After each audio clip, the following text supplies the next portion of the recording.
तुम्ही हजारो भगत पैदा केले असते, त्याच्यासाठी मला रडू होते. हे देश देव धर्माचं रक्षण करा, गो माताची सेवा करा. महाराज गाय आई आहे, गौवा से क्या नाता है गौवा हमारी. अरे गाय जर आपली आई असेल, याच हिंदुस्थानामध्ये 40,000 कत्तलखाने आणि त्या कत्तलखान्यामध्ये दररोजची एक गाय जात असेल, दररोजच्या 40,000 गायी कापल्या जात आहेत. महाराज अरे गायी वाचल्या तर देश वाचेल, गायी संपल्या तर देश संपून जाईल. महाराज आणि मी फक्त बोलत नाही महाराज, एक वही लक्षात ठेवा. या तुम्ही पण या आरवीला, कधीतरी या महाराज आरवीला. या ठिकाणी ज्यावेळेस शिव महापुराण कथा चालू होती गुरुवारी प्रदीपजी महाराज मिश्राजींची, त्यावेळेस आमच्या दादांनी ज्यावेळेस त्या गाड्या अडवल्या, आपण सगळ्यांनी पाहिलं असेल महाराज. हो काही फक्त लोक बोलतात, हो काही फक्त बोलतात, पण मनोज भाऊ कधी बोलत नाही, पहिले करून दाखवतात नंतर बोलतात. महाराज म्हणून गो माताची सेवा करा. बोलणारे तर खूप येऊन बोलतात. आता हे स्वतः पुरावा सगळं मांडतोय. हे बघा, कोणाची स्तुती करू नका, पण वस्तुस्थिती मांडल्याशिवाय राहू नका. हा, वस्तुस्थिती मांडायची, स्तुती करायची नाही. स्तुती घाताची. अरे कितली साखर जर तुम्ही दिली, आता मला काय झालं 2-3 मिनिटं राहिला, 2-3 मिनिटं मला काय गोड बोलता येत नाही का? खरं सांगा, मी जर चांगली साखर खाऊ घाली काय होईल? डायबिटीस होईल ना. पण थोडस एखादी शब्द कडू बोललो, एखादी निंबाचा पाला जर तुम्हाला खाऊ घातला आणि एखाद्या कडू शब्दानंतर जर आपण जीवन आपलं जर पलटत असेल महाराज, तर ते महत्वाचं आहे. गोड कोणाचं बोलू नका, स्तुती घातक आहे, पण वस्तुस्थिती मांडा. महाराज एक लक्षात ठेवा, काही फक्त बोलतात. या तुम्ही आरवीला कधी पण या महाराज, या आल्यानंतर तुम्हालाही बघायला मिळेल महाराज. हो आता तर कमी झालेल्या कोरोनाचा काळ होता, ज्यावेळेस कोरोना आणि जीवनातून ज्याची आई गेली, जीवनातून ज्याचे वडील गेले, त्याने समजावं की आपला सुखाचा समुद्र आटला. आई काय असते हो? आई मायेचा सागर, समृद्धाची घागर, चैतन्याचा जागर असते. आई भाजीतलं मीठ, पहिलं विद्यापीठ, हक्काचं व्यासपीठ असते. आई पावसाच्या धारा, थंडगार वारा, मायेचा उभार असते. दादा आई ही आईच असते. आई ही आईच असते. नसते सांभाळणारी ताई, असल्यावर कळत नाही, नसल्यावर मिळत नाही. अरे समुद्राची शाई, आकाशाचा कागद, पर्वताची लेखणी, साक्षात सरस्वती माता जरी आईची उपकार लिहायला बसते ना, तरी आईची उपकार लिहिता येणार नाही. स्वामी तिन्ही जगाचा, आई विना भिकारी. अरे डोंगराच्या पलीकडे गेलेला सूर्य तुम्हाला दिसू शकतो, ढगाच्या आड गेलेला सूर्य परत दिसू शकतो, पण एकदा मातीत गेलेली आई, एकदा मातीत गेलेले वडील पुन्हा दिसणार नाही. म्हणून आईची सेवा करा महाराज. मला कीर्तन झाल्यावर, कथा झाल्यावर बरेच जण येतात, बोलतात की महाराज आई असल्यावर आणि आई नसल्यावर काय फरक जाणवतो? काय आई असल्यावर आणि आई नसल्यावर काय फरक जाणवतो? आई असल्यावर आणि आई नसल्यावर काय फरक जाणवतो ना दादा?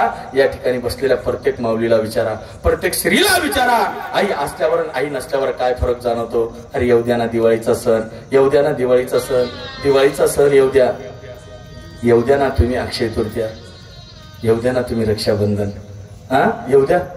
आणि ज्या दिवशी दिवाळीचा सण आला, मुलगी आईला फोन करते, आई उद्या येते बर का ग, हे आई उद्या येते हो मा, सकाळी राहील बर का. आईला किती आनंद वाटतो महाराज, आईला किती आनंद वाटतो. एवढा आनंद वाटतो की गगनात मावेना एवढा आनंद होतो, एवढा आनंद होतो महाराज, एवढा आनंद होतो. आई वाट पाहते आपल्या मुलीची. कशी? चातक नावाचा पक्षी आहे ना, तो फक्त वरचं पाणी पितो, वरच्या पाण्याच्या थेंबाची जशी चातक नावाचा पक्षी वाट पाहतो ना, तशी ती आई करते. आई काय करते? माय प्लास्टिकच्या पिशव्या गोळा करते, एखाद्या प्लास्टिकच्या पिशवीमध्ये तांदूळ भरते, एखाद्या प्लास्टिकच्या पिशवीमध्ये डाळी साळी भरायला सुरुवात करते. अरे कांदे लसूण मिरच्या देण्याची का वस्तू आहे का? पण आई आपल्या मुलीच्या पिशवीमध्ये सगळं भरते, म्हणा सगळं भरते. मुलीच्या 2 पिशव्या गच्च भरल्या जातात आणि मुलगी म्हणते, ए आई ओ मा, आई सर्व आहे मनाकडे, उईधुनाकडे लिजाणं पडे. अरे जोपर्यंत आई जिवंत आहे ना, तोपर्यंत मुलीची पिशवी माहेरातून कधीच रिकामी जात नाही. माय माहेर आई आई असते बरं. 3 ते 4 वर्षापासून मी स्वतः अनुभव घेतो. ज्या दिवशी माझी आई गेली ना, ज्या दिवशी माझी आई गेली ना महाराज, आज गाडी तीच्या हरणा तोच. मी हरणा वाजला तेवढं वडिलांना, या वडिलांना कमी लेखू नका, वडिलांना कमजोर समजू नका. आई घराचं मांगल्य, बाप घराचं अस्तित्व रे. अरे घरच्या अस्तित्वाला ओळखतो कोण? जन्म देणारी आई सगळ्यांना माहिती आहे, पण रात्रभर दवाखान्यात चक्र मारणारा बापाला विसरून जातात. अरे तो बाप आपल्या मुलाला 10 रुपये देतो, मुलीला 20 रुपये देतो, मुलगा 10 रुपये घेतो न्हावीच्या दुकानात जातो, मुलगी 20 रुपये घेते ब्युटी पार्लरला जाते, पण त्याच घरातला बाप दाढी करण्याचा साबण संपला म्हणून कपडे धुण्याच्या साबणाने दाढी करणारा तो बाप असतो. आई रडून मोकळी होते. बिचारा बापाला रडता येत नाही हो.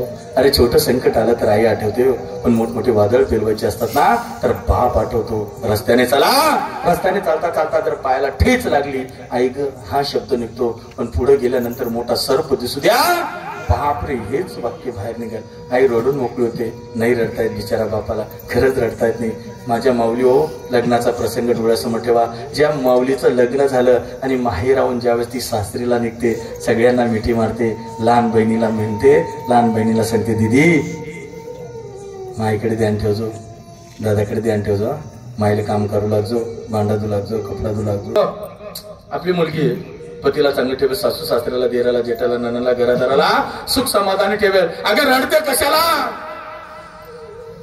मुलगी म्हणजे परक्याचं धन असतं, आज ना उद्या जात असतं. कारण ते चल घरात सगळ्यांना घरामध्ये घेतो आणि सगळे पाहुणे रावळे गेल्यावर एका कोपऱ्यामध्ये धुसभूस रडणारा तो बाप असतो. अरे एक बाप 5-5, 6-6 पोरांना पोसू शकतो. एक बाप 5-5, 6-6 पोरांना पोसण्याची धमक ठेवतो, पण 5-5, 6-6 पोरं. अरे बाप एक जिव्हारीचा दाना आहे, तो स्वतःला जमीनमध्ये काढून घेत असतो. त्याच्यावरून किती संसाराचं रडगाणं गेलं तर एवढं मोठं कनिष्ठ देणारा तो बाप असतो. जीवनात सगळं भेटेल बापू, मायबाप भेटणार नाही. आई वडिलांची सेवा करा.